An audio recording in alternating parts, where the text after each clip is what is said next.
اور یہ وہ طاقت ہے جس نے بتایا کہ جب یہ قوم مل کر کسی مقصد کے لیے کام کرتی ہے تو وہ کیا کچھ کر سکتی ہے، وہ دہشت گردی کو بھی شکست دے سکتی ہے۔ اسی طرح مجھے یاد ہے کہ جب ہم نے سی پیک کا منصوبہ شروع کیا تو اس کے اوپر بھی ابتدا میں بڑے اعتراضات آئے، لیکن اس وقت پی ٹی آئی کی حکومت تھی خیبر پختونخوا میں، اور وزیر اعلیٰ پرویز خٹک صاحب تھے۔ سندھ کے اندر پیپلز پارٹی کی حکومت تھی جو اس وقت حزب اختلاف کے اندر جماعت تھی۔ ہم نے اس ایوان کے اندر ایک دوسرے کے خلاف تقریریں کی، لیکن سی پیک جیسے منصوبے کو کامیاب کرنے کے لیے جب بیجنگ میں ہم گئے 6ٹی JCC میٹنگ میں تو پرویز خٹک صاحب بھی اس میں شامل تھے جو پی ٹی آئی کے وزیر اعلیٰ تھے، اس میں پیپلز پارٹی کے وزیر اعلیٰ بھی شامل تھے، اس میں ساری قوم نے مل کر اس منصوبے کو کامیاب کیا۔ یہ طاقت ہے اتحاد کی اور ایک دوسرے کے ساتھ چلنے کی۔ اگر ہم نے ایک دوسرے کو نیچا دکھانے کی سیاست کی تو ہم میں سے شاید کوئی بھی نیچا نہیں ہوگا، لیکن اس ملک کے 24 کروڑ عوام کو ہم نیچا کریں گے، اس ملک کے مستقبل کو ہم نیچا کریں گے۔ جناب اسپیکر، آج سے 24 سال کے بعد اس خطے میں بھارت اور پاکستان دو ملک اپنے آزادی کے 100 سال منا رہے ہوں گے۔ ہمیں آج یہ سوچنا ہے کہ ہمارے نوجوان آج سے 24 سال کے بعد جب تاریخ کا سامنا کریں گے تو جب بھارت کے نوجوان 100 سال کے بعد کہیں گے کہ ہم نے بھارت کو دوسری یا تیسری بڑی معیشت بنا دیا، تو ہمارے نوجوان اس وقت تاریخ کا سامنا کس اعتماد کے ساتھ کریں گے؟ اور اگر ہم نے اگلے 24 سال کے سفر کو محفوظ کرنا ہے تو اگلے 5 سالوں کے اندر ہم نے مل کر اس کی بنیاد رکھنی ہے۔ اور یہ بنیاد میں پھر کہوں گا کہ اگر کسی کے ذہن میں یہ سوچ ہے کہ کوئی ایک لیڈر، کوئی ایک پارٹی یا کوئی ایک ادارہ تنہا کر سکتا ہے تو میرے نزدیک اس کو اپنا علاج کرانا چاہیے، چونکہ یہ ملک اگر آگے چل سکتا ہے تو یہ ایک دوسرے کے ساتھ مل کر چل سکتا ہے۔ یہ ملک اگر کامیاب ہو سکتا ہے تو یہ پاور آف کانفلکٹ کے ذریعے نہیں، یہ پاور آف کولیبریشن کے ذریعے کامیاب ہو سکتا ہے۔ تو ہمیں جہاں پہ ایک دوسرے کے ساتھ کمپیٹ کرنا ہے، ہم اپنی سیاست کے لیے ایک دوسرے سے کمپیٹ کریں، لیکن جہاں اس ملک کا مفاد ہوگا وہاں پر ہمیں ایک دوسرے کے ساتھ کولیبریٹ کرنا ہوگا۔ ہمیں ایک دوسرے کے ساتھ قدم سے قدم اور آواز سے آواز ملا کر اس ملک کے عوام اور اس ملک کے مستقبل کے لیے کام کرنا ہوگا۔ دیکھیے، بہت سی باتیں یہاں پر کی گئیں، میں نہیں چاہتا کہ آج کے اس ماحول کو تلخ کیا جائے۔ میں ایک ایک بات کا جواب دے سکتا ہوں، لیکن میں اس بات سے گریز کروں گا، اور میرے بھائی جو آج بات کر رہے ہیں یہ وہ باتیں ہیں کہ جو ہم جب اپوزیشن میں تھے تو انہیں سمجھایا کرتے تھے۔ میں خود نشانہ بنا ہوں اس دور کا کہ جب میرے اوپر اور ہماری پوری پارٹی کی قیادت کے اوپر جھوٹے مقدمے بنائے گئے۔ مجھے بھی تقریباً 2.25 مہینے اس اڈیالہ جیل کے سیل میں رکھا گیا کہ جہاں پہ سزائے موت کے قیدیوں کو رکھا جاتا ہے، اس لیے نہیں کہ میں نے خدا نہ خواستہ کوئی کرپشن کی تھی۔ کیس مجھ پہ یہ بنایا گیا کہ آپ نے نارووال کے اندر ایک کھیلوں کا کمپلیکس بنانے کے لیے فنڈز کیوں جاری کیے؟ کوئی خدا نہ خواستہ جوا خانہ تو نہیں تھا، ایک کھیلوں کا کمپلیکس تھا اور پاکستان کے ایک ضلع کے اندر تھا، لیکن اس ایک کیس میں مجھے جیل میں ڈال کے سزا دینے کی کوشش کی گئی۔ یہاں پر ہمارے اسی ایوان کے اندر خدا کے کلمے پڑھ کر ڈیفینڈ کیا گیا کہ رانا ثناء اللہ صاحب کے خلاف جو مقدمہ بنایا گیا وہ منشیات کا بنا کر ان کو سزائے موت کے دھانے پہ پہنچانے کی کوشش کی گئی۔ اسی طرح اور بے شمار کیسز بنائے، لیکن جناب اسپیکر، ہم نے یا میں نے کبھی یہ کوشش نہیں کی کہ میں بھی چاہتا تو نارووال کے اندر کوئی تلاش کرتا، ریاست کا دفاع کا ادارہ اس پہ چڑھ دوڑتا، اپنے حمایتیوں کو کہتا جا کے اس پہ حملہ کر دو۔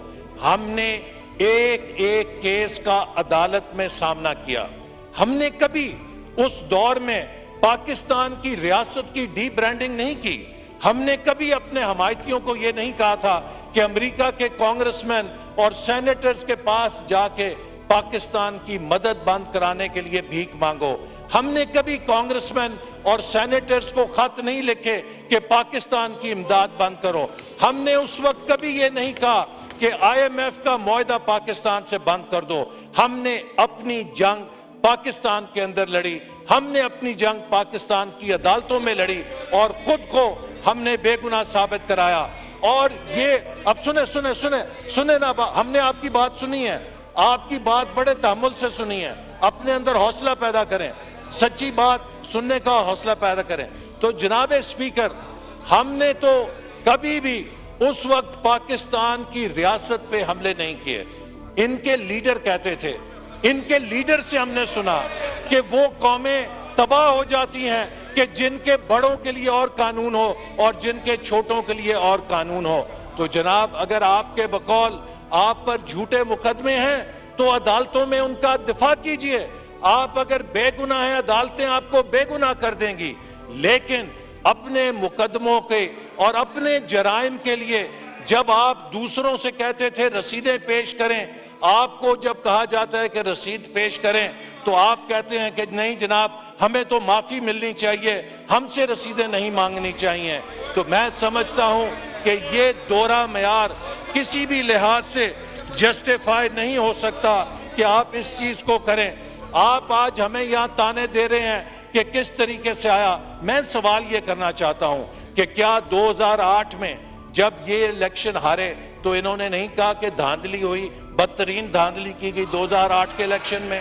جب 2013 میں ہارے تو کیا 35 پنچر کا شور نہیں مچایا, بعد میں کہا نہیں جی یہ تو ایسے ہی کسی نے میرے کان کے اندر کہہ دیا تھا. اب پھر آپ الیکشن ہارے تو آپ نے اب 80 پنچر نکال دیے. سوال یہ ہے کہ 2/3 پاکستان نے آپ کے خلاف ووٹ دیا ہے, آپ کو 1/3 ووٹ ملا ہے. پاکستان کے 4 فیڈریٹنگ یونٹس میں سے 3 فیڈریٹنگ یونٹس نے آپ کو مسترد کیا ہے. لہٰذا آپ کا جو مینڈیٹ ہے اس کے مطابق آپ اپنے مینڈیٹ کی خدمت کریں اور اس ملک کے نظام کو, اگر آپ یہاں پہ دھمکیاں دیں گے, آپ یہاں پر یہ کہنا چاہیں گے کہ ہم اس ایوان کو چلنے نہیں دیں گے, تو معاف کیجئے یہ ایوان آپ کی پراپرٹی نہیں, یہ 24 کروڑ عوام کی پراپرٹی ہے. یہ ایوان ہماری بھی پراپرٹی ہے. اور اگر آپ کا یہ خیال ہے, آپ کو موقع دیتے ہیں اس کے بعد, اگر آپ ایک مثبت اپوزیشن بنیں گے, اگر آپ ایک مثبت اپوزیشن کے طور پہ کردار کریں گے, ہم آپ کو سر کے اوپر بٹھائیں گے. اس لیے کہ اپوزیشن جمہوریت کا حصہ ہے.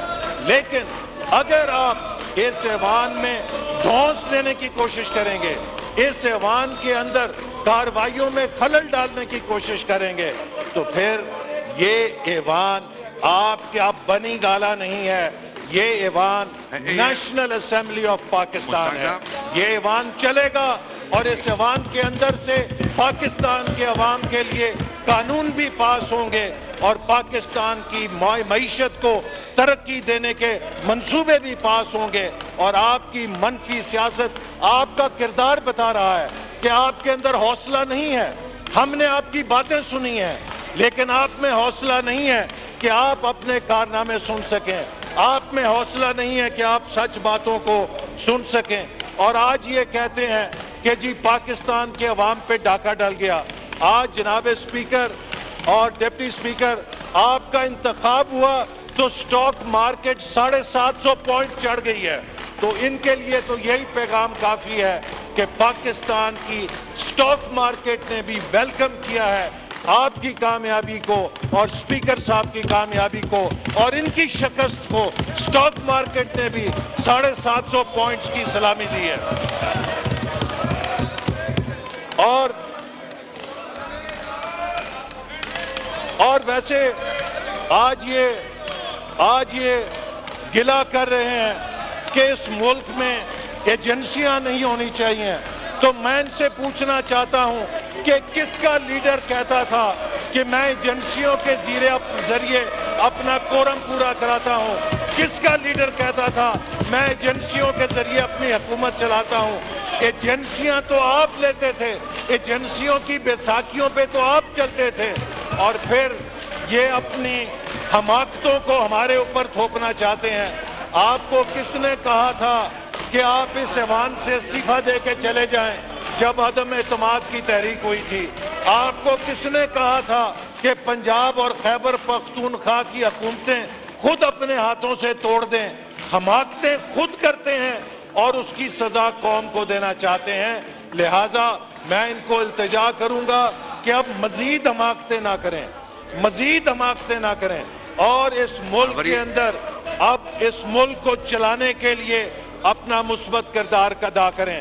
لیکن اگر انہوں نے وہی پرانی روش اپنائی تو پھر یہ ملک ان کا ہوسٹیج نہیں ہے۔